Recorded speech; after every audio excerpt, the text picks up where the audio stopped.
नमस्कार, मैं हूं संजय शर्मा। आप देख रहे हैं 4 PM न्यूज नेटवर्क।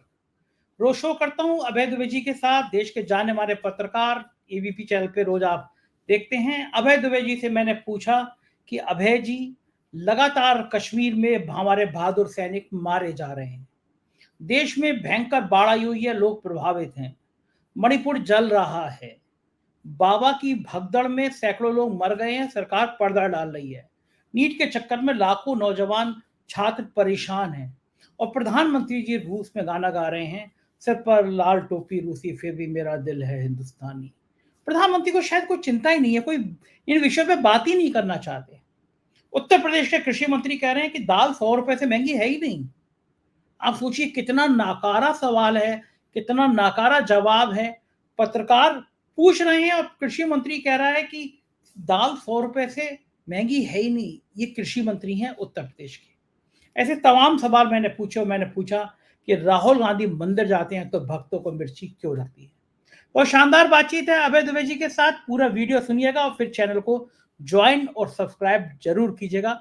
चलते हैं अभय दुबे जी के पास। 4 PM न्यूज नेटवर्क में स्वागत है अभय दुबे जी आपका। सेना के जवान जम्मू कश्मीर में शहीद हो रहे हैं। 24 घंटे से ज्यादा हो गया, समय हो गया, कुछ पता नहीं चला कि कहां से गोलियां आई, कहां शहीद कर गई। गोदी मीडिया हर बार की तरह चलाने लगा कि पाकिस्तान की तरफ से साजिश रची गई, बॉर्डर से बहुत बड़ी खबर, पाकिस्तान का हाथ था। बड़ा सवाल यह है कि अगर पाकिस्तान का हाथ था तो पाकिस्तान कश्मीर में घुस के ऐसे ऑपरेशन कर दे रहा है और हमारे काबिल अजीत डोभाल को पता नहीं चल रहा है। देश में लाखों नीट के बच्चे परेशान हैं कि उनका भविष्य खतरे में है, दिखाई नहीं दे रहा है। देश में बाढ़ का बेहाल है, हजारों लाखों लोग बेघर होने की स्थिति है। इन सबके बीच प्रधानमंत्री रूस में गाना सुना रहे हैं कि मेरा दिल पर सिर पर लाल टोपी फिर भी दिल है हिंदुस्तानी, सिर पर लाल टोपी रूसी फिर भी दिल है हिंदुस्तानी। क्या लग रहा है प्रधानमंत्री जी ने अभी तक मणिपुर का मां नहीं बोला, बाढ़ पीड़ितों पे कुछ नहीं बोला, सेना के हमले पे कुछ नहीं बोला कि चूक कैसी हुई, लेकिन गाना सुना रहे हैं सिर पर लाल टोपी रूसी। क्यों प्रधानमंत्री जी सब चीजों से इतना विरक्त होना चाहते हैं देश की?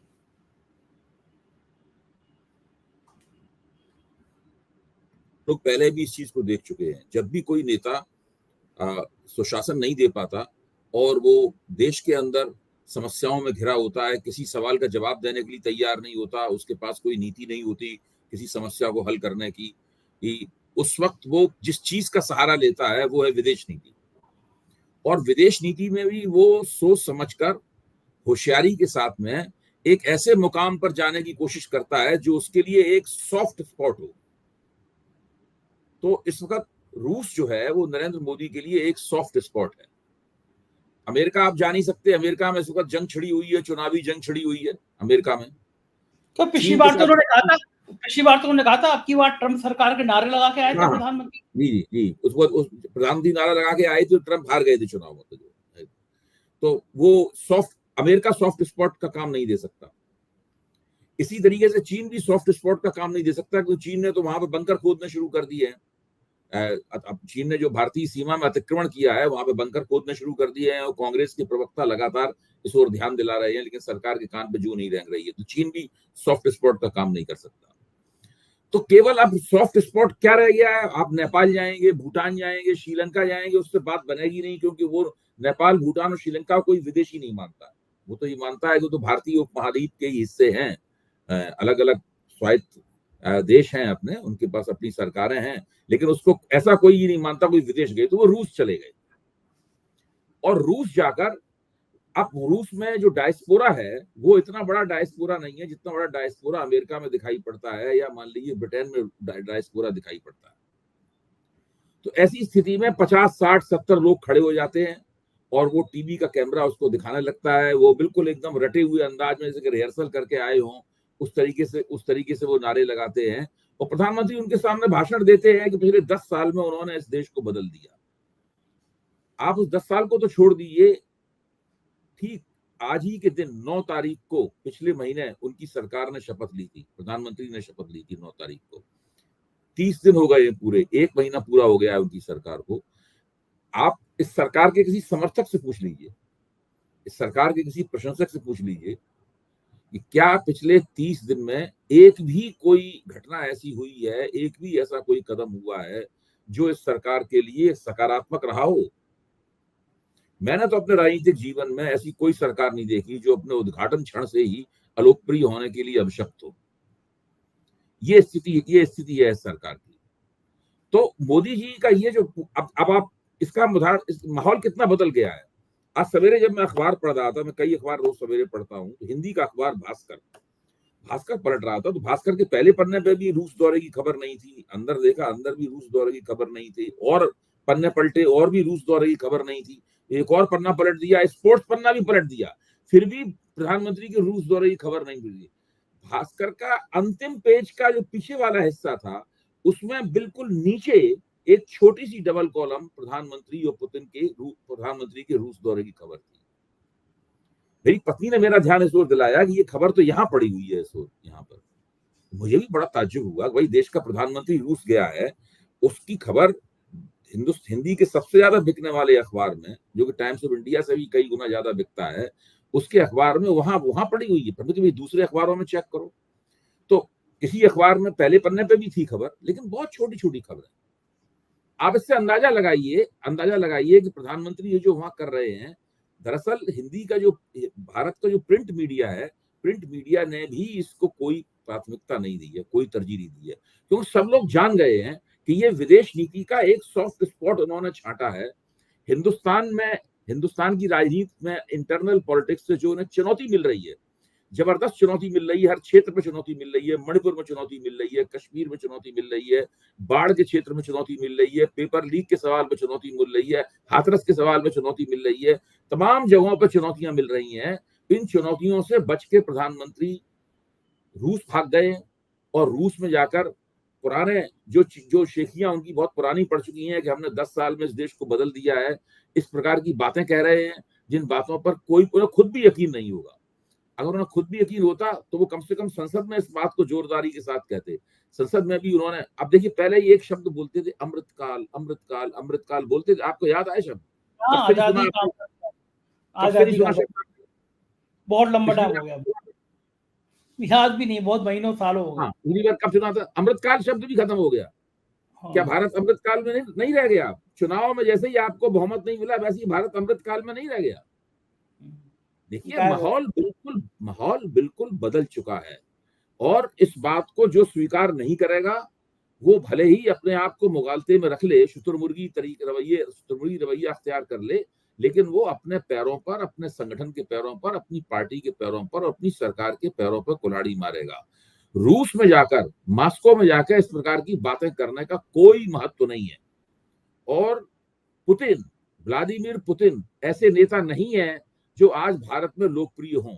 आज रूस की वो स्थिति नहीं रह गई है जो किसी जमाने में भारत में सोवियत संघ की स्थिति थी। मुझे याद है, जब मैं जनसत्ता में काम करता तो एक बार हमारे प्रधान संपादक प्रभाष जोशी ने हम लोगों को बुलाया, और उन्होंने साफ तौर पे हम लोगों से कहा कि विदेश नीति के सवाल पे हम लोगों की बात होती रही कि विदेश नीति खबरें सत्ता में कैसे जाएं, किस पे जाएं। उन्होंने साफ तौर पे कहा कि विदेश नीति के मामले में एक मोटी बात है, रूस हमारा दोस्त है, पाकिस्तान हमारा दुश्मन है, चीन हमारा दुश्मन है। मोटी तौर पर इन मोटी बातों को याद रखिए। तो आज जो राज कपूर की फिल्मों में गाना था, मेरा जूता है जापानी, पतलून इंग्लिस्तानी, सिर पे लाल टोपी, रूसी फिर भी दिल है हिंदुस्तानी, ये गुजरे जमाने की बात बन गए।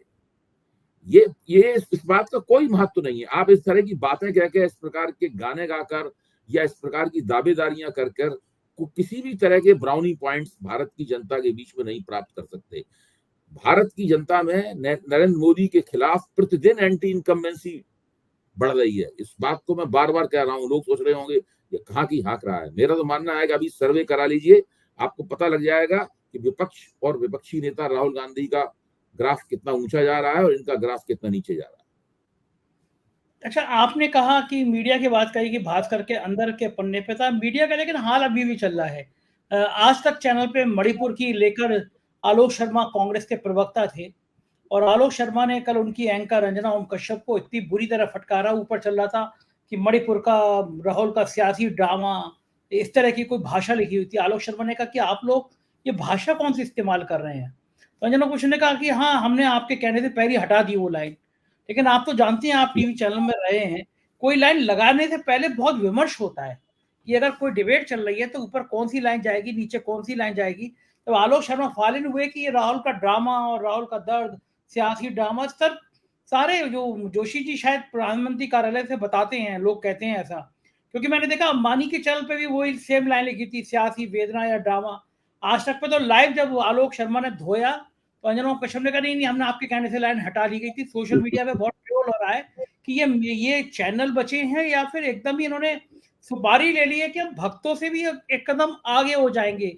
आप राहुल गांधी मणिपुर जा रहे हैं, आप उसको सियासी ड्रामा बता रहे हैं, ये मीडिया क्या सुधरेगा नहीं कभी भी? क्या लगता है देखिए, आपको? असल में ये लोग भाजपा की जो थीसिस है कि कुछ भी नहीं बदला है, कंटिन्यूटी कंटिन्यूटी कंटिन्यूटी, निरंतरता निरंतरता निरंतरता, जिससे पिछले 10 साल में हमने सरकार चलाई उसी तरह हम सरकार चला रहे हैं।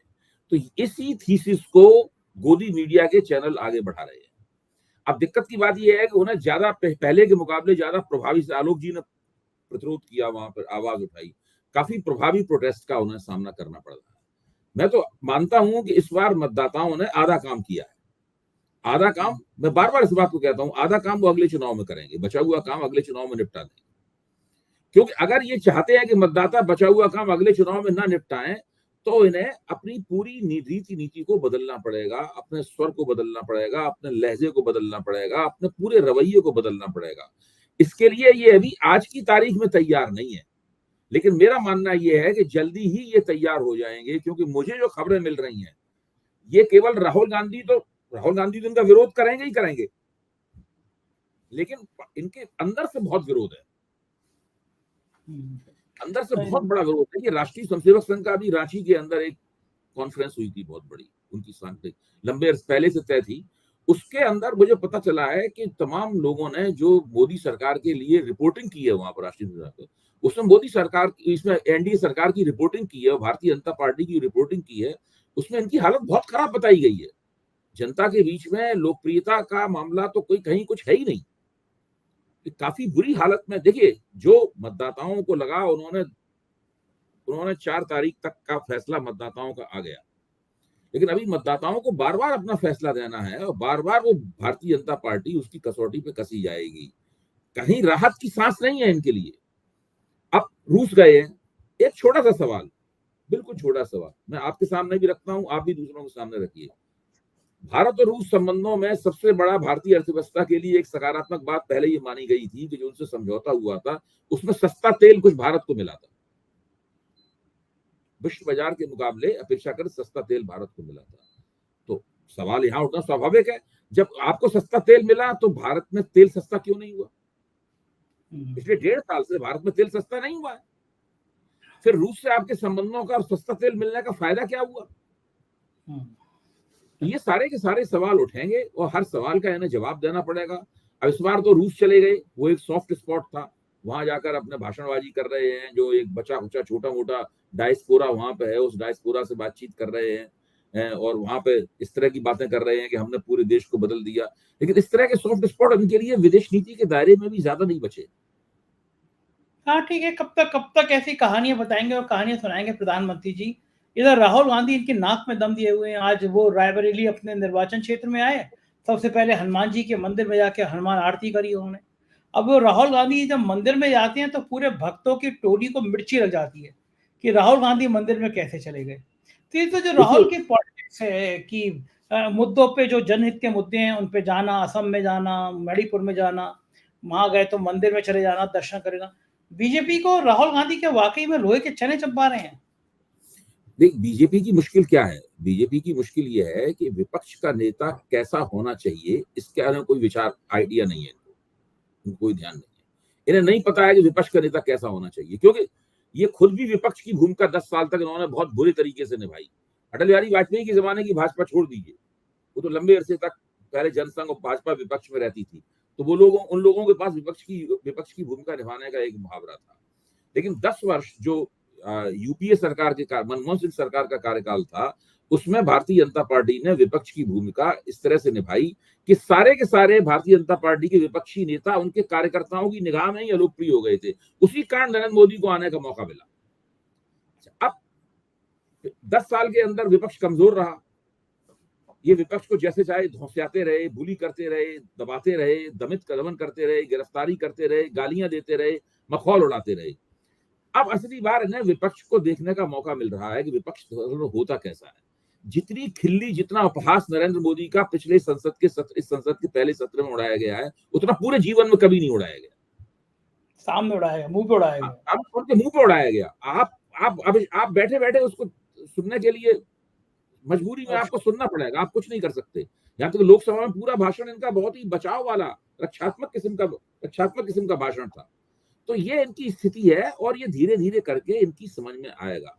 अंदर से दबाव पैदा होगा, राष्ट्रीय स्वयंसेवक संघ दबाव पैदा कर रहा है, जनता दल यूनाइटेड दबाव पैदा कर रहा है, तेलुगु देशम पार्टी दबाव पैदा कर रही है और इनके लिए बहुत ही मुश्किलें पैदा होने वाली हैं। हमने शायद कल आपके साथ बातचीत में कहा भी था कि जो भारतीय मजदूर संघ है उसने अपना मांग पत्र उनको थमा दिया है कि आपको बजट में इस तरीके से ये काम करने हैं और सारी मांगे उसकी वही हैं जिन मुद्दों को लेकर विपक्ष ने चुनाव। ये बहुत महत्वपूर्ण बात है, इसको मीडिया में आने से इस चीज को छुपाया जा रहा है, लेकिन ये निकल के आएगा जब बजट की तैयारी में जो वित्त मंत्री हैं निर्मला सीतारमन, उन्हें इन बातों का ध्यान रखना पड़ेगा। अब देखना है कितनी बातें वो स्वीकार करती हैं, कितनी नहीं स्वीकार करती हैं, किस तरीके से पूरी बजट को पूरी तरीके से कैलिब्रेट करती हैं।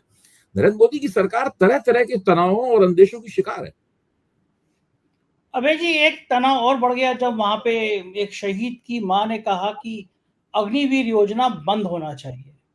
शहीद की मां है, वो भी महसूस कर रही है सेना के दर्द को और मान रही है कि अग्निवीर योजना एक ऐसी योजना है जिस योजना को बंद होना चाहिए। क्या ये इस तरह की चीजें सरकार को और परेशान करती हैं? ये तो हर मतदाता कह रहा है। जो अग्निवीर से सीधे प्रभावित है वो भी कह रहा है, जो अग्निवीर से प्रभावित नहीं है वो भी कह रहा है। भाजपा के अंदर से भी ये आवाज उठ रही है, भाजपा के समर्थकों की तरफ से भी आवाज उठ रही है। जो रिटायर्ड फौजी हैं जो भाजपा का हमेशा समर्थन करते रहे, इसमें लेफ्टिनेंट जनरल बख्शी का नाम सबसे प्रमुख है, वो तक कह रहे हैं इस बात को। लेफ्टिनेंट जनरल बख्शी तो भाजपा के बहुत जबरदस्त समर्थक रहे हैं। वो हिंदू राष्ट्र के समर्थन करने के नाम पर टीवी पे उनकी आंखें आंसुओं से भर आती थी, इतने आवेश में आ जाते थे। और इस वक्त वो बहुत नाराज है सरकार से। और अग्निवीर योजना केवल वो जो शहीद के परिवार से जो आवाज आ रही है, वो तो खैर आवाज आ ही रही है, वो आनी ही चाहिए वहां से। भारतीय जनता पार्टी के भीतर, राष्ट्रीय स्वयंसेवक संघ के भीतर अग्निवीर योजना को लेकर बहुत बेचैनियां हैं और मोदी को अभी तय करना बाकी है कि आखिरकार इस योजना का, इसका असल योजना का नाम तो अग्निपथ है, अग्निवीर अग्निपथ में बनते हैं, मतलब है उनका दरअसल करना क्या है। इनको अग्निवीर योजना, अग्निपथ योजना भाजपा के हलक में अटकी हुई है, ना इन्हें उगलते बन रहा है ना निगलते बन रहा है, और कुछ ना कुछ तो करना ही है, वरना केवल अग्निवीर योजना के चलते, इस अग्निपथ योजना के चलते चलते हरियाणा के चुनाव में इनकी दुर्गति हो जाएगी। हाँ, मैं ये कहने वाला था आपसे, हरियाणा बहुत ज्यादा प्रभावित होने वाला है इससे। राजस्थान में नुकसान होने में भी बहुत बड़ा रोल अग्निवीर का रहा है। सबसे ज्यादा वीर चक्र, महावीर चक्र, परमवीर चक्र हरियाणा में बटे हैं। तो क्या लगता है कि हो सकता है कि हरियाणा के चुनाव 3-4 महीने के अंदर होने, उससे पहले अग्निवीर योजना, अग्निपथ योजना ये बंद कर दें? देखिए, बंद करेंगे कि उसमें बहुत बड़े पैमाने पर संशोधन करेंगे, क्या करेंगे कुछ नहीं कहा जा सकता, क्योंकि इस योजना को बंद करना भी उनके लिए मुश्किल है। भाई ये तो वही अभी तो कह रहा हूं, हलक में अटकी हुई है। आप जिस वक्त योजना आई थी उसी वक्त उसकी आलोचना भी सामने आई थी, आपने उस आलोचनाओं को ध्यान नहीं दिया। आपने कहा ये तो बकवास बात है, ये वो फलाने ठिकाने तमाम बातें बोलते रहे, किसी भी ध्यान नहीं दिया और अग्निपथ योजना चालू हो गई, अग्निवीरों की भर्ती होने लगी। लेकिन अब समस्या इनके सामने ये है कि अब करें क्या, क्योंकि वोट के मोर्चे पर भारतीय समाज ने इस योजना को अस्वीकार कर दिया है, बहुत ही ऊंची आवाज में अस्वीकार कर दिया है। विपक्ष स्पष्ट रूप से कह रहा है कि हम अगर सत्ता में आए तो उसको कूड़ेदान में फेंक देंगे। कांग्रेस ने अपने घोषणा पत्र में इसको लिख दिया, उस घोषणा पत्र में जिसकी इतनी लानत मलामत नरेंद्र मोदी लोकसभा की चुनाव प्रचार मुहिम में करते रहे। इससे आप अंदाजा लगा सकते हैं कि दरअसल स्थितियां कितनी विकट हैं और अभी भी भारतीय जनता पार्टी ने ये सोचने की जहमत नहीं उठाई है कि वो इन स्थितियों से कैसे निपटेंगे।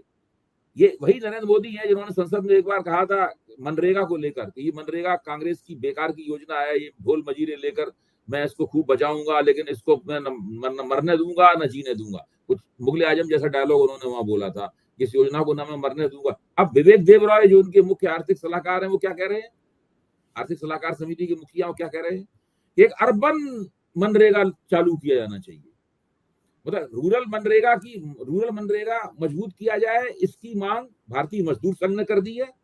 आप ही की आर्थिक सलाहकार समिति के जो मुखिया हैं उन्होंने ये मांग कर दी है कि अर्बन मनरेगा चालू किया जाए। अब देखना है निर्मला सीतारमन जो बजट पेश करती हैं उसमें रूरल मनरेगा का क्या करती हैं और अर्बन मनरेगा का क्या करती हैं। ये कोई छोटे बड़े निर्णय होते हैं, ये कोई छोटे बड़े निर्णय होते हैं, इसमें हजारों करोड़ रुपए खर्च होते हैं इन निर्णयों में। जो तेलुगु देशम पार्टी ने जो मांग रखी है चंद्रबाबू नायडू ने, वो क्या मांग है, 1 लाख करोड़ रुपए की मांग है और कहा है 50,000 करोड़ रुपए तो आप हमें फौरन दे दीजिए।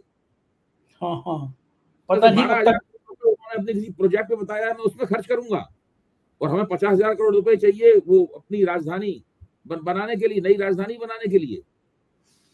जो जब चुनाव वो हार गए थे तो उसको पूरे काम को ठप कर दिया गया था अमरावती बनाने के लिए, अमरावती नाम है उस राजधानी का। आप इससे अंदाजा लगाइए कि ये कितनी बड़ी बड़ी समस्याएं इनके सामने। तो जब निर्मला सीतारमन ने कहा कि भाई हमारे पास तो इतने पैसे हैं नहीं, हम कहां से देंगे पैसे, तो उन्होंने कहा एक कमेटी बनाइए, उस कमेटी का मुखिया मुझे बनाइए कि इसकी पैसे कहां से लाए जाएं, ये सुझाव देने के लिए। अब इनके सामने प्रस्ताव उन्होंने रख दिया है अनौपचारिक रूप से कि कमेटी बनाइए, उस कमेटी का लगाम मेरे हाथ में दीजिए, हम लोग आपको बताएं, एक ब्लूप्रिंट बना के देंगे कि पैसे कहां से आए। सही बात है, अपने कोष से निकाल के ये कह रहे हैं हम तो पहले की तरह काम कर रहे हैं, हमारे ऊपर कोई दबाव ही नहीं है। इसे दबाव नहीं कहते हैं और क्या कहते हैं, इसे दे देना चाहिए, इलेक्ट्रल बॉन्ड से निकाल के दे दें। इलेक्ट्रल बॉन्ड से बड़ा पैसा इकट्ठा किया है, सरकार चला रही है तो उसमें से पार्टी फंड में ये इन्हें पता नहीं है कि ये कहां फंस गए। जब इनके पास स्पष्ट बहुमत था और स्पष्ट थोड़ा ज्यादा बहुमत था, सरकार चलाने की वो जो शैली थी, जो भेड़िया धसान शैली इसको मैं कहता हूं, जो भेड़िया धसान शैली थी, वो शैली तो अब काम आने वाली है नहीं। अब इनके पास में 240 सीटें, जनता दल यूनाइटेड और तेलुगु देशम के पास मिला के 28 सीटें हैं दोनों के पास, लेकिन वो आचरण ऐसा कर रहे हैं उनके पास 280 सीटें हों। सही बात है, धमका रहे हैं वो। अच्छा, कई सारी मुसीबतें शुरू हो रही है। देश का जो सबसे बड़ा सूबा है यूपी, जहां से इतनी भयंकर चोट लगी है, वहां से भी काबिलियत की नई चीजें निकल के आती हैं।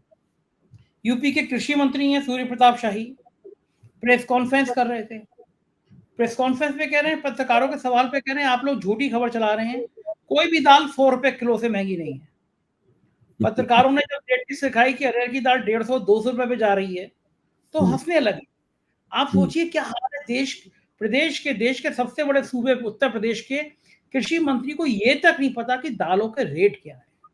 और ये वही मंत्री हैं जो अपनी विधानसभा में, लोकसभा चुनाव जब हुए थे तो इनकी विधानसभा चुनाव में बीजेपी हार गई थी। ये शर्मनाक बात नहीं है कि कृषि मंत्री को दालों का रेट तक नहीं पता है।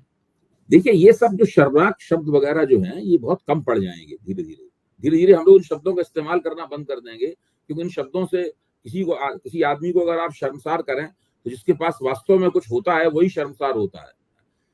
पूरी चुनावी मुहिम के दौरान, कितना लंबा चुनाव था, भारतीय जनता पार्टी की रणनीति की जब भी बैठकें होती थी, 2 बातों पर कभी विचार नहीं हुआ, महंगाई और बेरोजगारी के ऊपर। इन बातों पे ये लोग विचार ही नहीं करते थे, ये मानते ही नहीं थे कि देश में महंगाई और बेरोजगारी कोई ऐसी समस्या है जो गौर करने काबिल है। ये लोग कहते थे कि सब लोग खा कमा रहे हैं, जिन लोगों के पास पैसे कम है उनको हम मुफ्त अनाज दे देते हैं। सही बात है, समस्या ही कहां है। ये पूरी थीसिस कोलैप्स हो गई है, ये पूरी थीसिस ढह गई है पूरी, इसमें दम नहीं रही कोई। जिन लोगों को मुफ्त अनाज देते थे उन लोगों ने उनको जितने वोट देने चाहिए तो उतने वोट उनको दिए नहीं। देखो, सही बात है। अब मुफ्त अनाज भी इनके गले में अटका हुआ है। अगर इनका बस चले मुफ्त अनाज अभी रोक दें, क्योंकि इन्हें पता लग गया है कि मुफ्त अनाज से तो कुछ हुआ नहीं, चुनाव जिताने में मुफ्त अनाज ने मदद नहीं की, लेकिन वो भी गले में अटका हुआ है। मुफ्त अनाज आप बंद नहीं कर सकते। जितनी इस तरह के डायरेक्ट बेनिफिट दिए हैं लोगों को, उन डायरेक्ट बेनिफिट को ये बंद ही नहीं कर सकते। इन्होंने बंद किया नहीं कि इनका सुपड़ा साफ हुआ नहीं। हर एक बच्चा इनके खिलाफ इनके खिलाफ मतदाता हो जाएगा। बिल्कुल सही बात है। उधर सीन बड़ा बढ़िया चल रहा है। हाथरस का एक फ्रॉड बाबा है, अभी तक कुछ हुआ नहीं। सुप्रीम कोर्ट ने जैसे ही कहा कल की हम सुनवाई को तैयार हैं, तुरंत सीओ और एसडीएम सस्पेंड कर दिया, लेकिन पूरी एसआईटी की रिपोर्ट में, एफआईआर में उस बाबा का नाम ही नहीं। क्या कमाल की बात है, कोई सोच सकता था 125 लोग मर जाएं, और जो फ्रॉड बाबा कह रहे हैं मेरे चरणों की धूल ले जाना, उसके उसका नाम ही नहीं है एफआईआर में। अभय जी, कैसी सरकार चल रही है उत्तर प्रदेश की? देखिए इन लोगों की क्या समस्या, इसमें थोड़ा सा जो उत्तर प्रदेश के मुख्यमंत्री और आला कमान के बीच में, अमित शाह के बीच में जो गृह युद्ध जो चल रहा है, इस पूरी लड़ाई में आप उसकी झलक भी देख सकते हैं उस गृह युद्ध की। आज भारतीय जनता पार्टी का एक प्रवक्ता टीवी के ऊपर कह रहा था कि नहीं, उसको किसी कीमत पर नहीं बचाया जाएगा। अभी एसआईटी की रिपोर्ट में तो उसका नाम नहीं आया है, लेकिन अब एक रिटायर्ड जज के नेतृत्व में हमने एक आयोग बना दिया, एक जांच कमेटी बना दी है, उसकी रिपोर्ट का इंतजार कर लीजिए। तो ये इंसाफ न केवल होना चाहिए बल्कि इंसाफ होते हुए दिखना भी चाहिए। ये बहुत पुरानी कहावत है। अगर कोई व्यक्ति अपराधी नहीं है तो उसको जांच के दायरे में लाने की हिचक क्या है? किसी को अगर जांच के दायरे में लाना, उसको अपराधी घोषित करना नहीं है। इन्होंने तो उस बाबा को जांच के दायरे से बाहर ही रखा है। जो रिटायर्ड पुलिस वाले जब पेश किए जाते हैं टीवी के ऊपर, तो वो कहते हैं कि नहीं, मैनपुरी में और दूसरे उस बाबा के आश्रमों में पुलिस गई थी उनको ढूंढने के लिए, लेकिन वो उन्हें नहीं मिले, वो किसी अज्ञात स्थान पर बैठे हुए हैं। अच्छा, अगर मान लीजिए पुलिस को शक है कि कोई व्यक्ति अभियुक्त है, पुलिस अभियुक्त मानती नहीं है, उसको शक मानती है उसकी अभियुक्त है, तो कम से कम उसे कहना चाहिए अपनी रिपोर्ट में कि भाई उनको भी अभियुक्त बनाने के बारे में हम लोग सोच रहे हैं, उसके ऊपर जांच चल रही है। एसआईटी ने तो फाइनल रिपोर्ट दे दी, अब तो उसके अंदर कोई परिवर्तन संशोधन होगा नहीं। अब उसके लिए उन्हें एक और रिपोर्ट, उसके एक सप्लीमेंट्री रिपोर्ट बना के देनी पड़ेगी। देखिए, उत्तर प्रदेश की स्थिति यह है कि एक बाबा जो कि मुख्यमंत्री है, दूसरे बाबा जिसके कार्यक्रम में 127 लोग मारे गए, कुचल के मारे गए, इसमें औरतें और बच्चे थे, उसको बचा रहा है स्पष्ट रूप से। अभी तक उत्तर प्रदेश सरकार की तरफ से, उसकी जांच एजेंसियों की तरफ से ऐसा कोई संकेत नहीं मिला है कि वो एक वास्तव में न्याय करने के लिए तैयार है। उसको न ढूंढ, क्या वो इतना बड़ा जादूगर है कि वो छुप गया है, अदृश्य हो गया है, उसको उत्तर प्रदेश पुलिस ढूंढ नहीं सकती? कोई सवाल ही पैदा नहीं होता। ये जो कर रहे हैं, देखिए, इन सब बातों से कौन कहेगा, इन सब बातों से क्या भाजपा की छवि सुधर रही है? क्या उत्तर प्रदेश सरकार में लाल लग रहे हैं इस तरह की बातों से? लोग उत्तर प्रदेश सरकार से बहुत खुश हैं इस तरह की बातों से।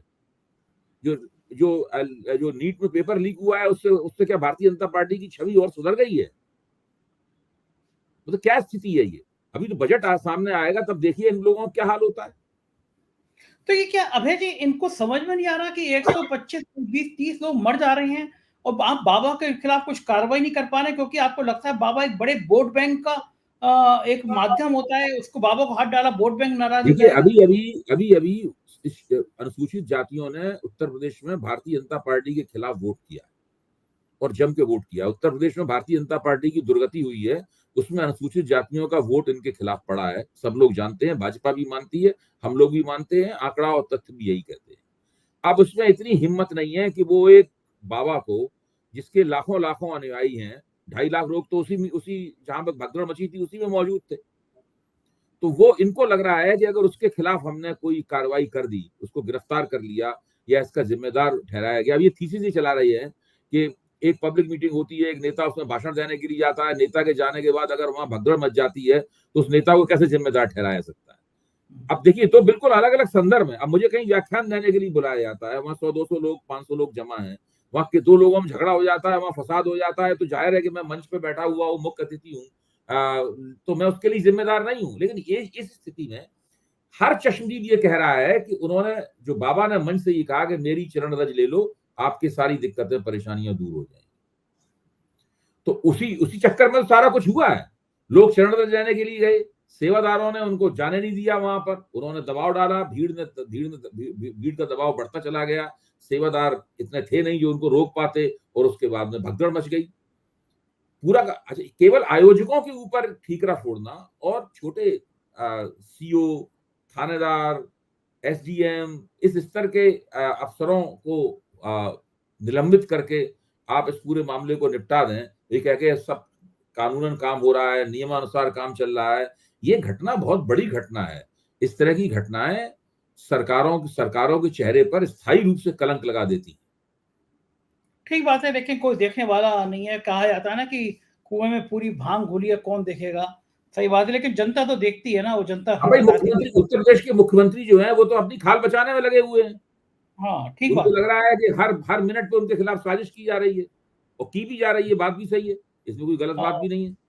वो अपनी खाल बचाने में लगे हुए हैं। दिल्ली और यूपी की लड़ाई किसी भी मोड़ पे कहीं भी जा सकती है, इसकी चर्चा बहुत है। बहुत बहुत शुक्रिया अभय जी, आपने इतना समय दिया और हमसे बातचीत की। Thank you. तो ये थे अभय दुबे जी और बता रहे थे कि हाल क्या है देश का। मुझे यकीन है ये आपको बातचीत पसंद आई होगी। इंतजार करूंगा आपकी राय का। शुक्रिया, थैंक यू।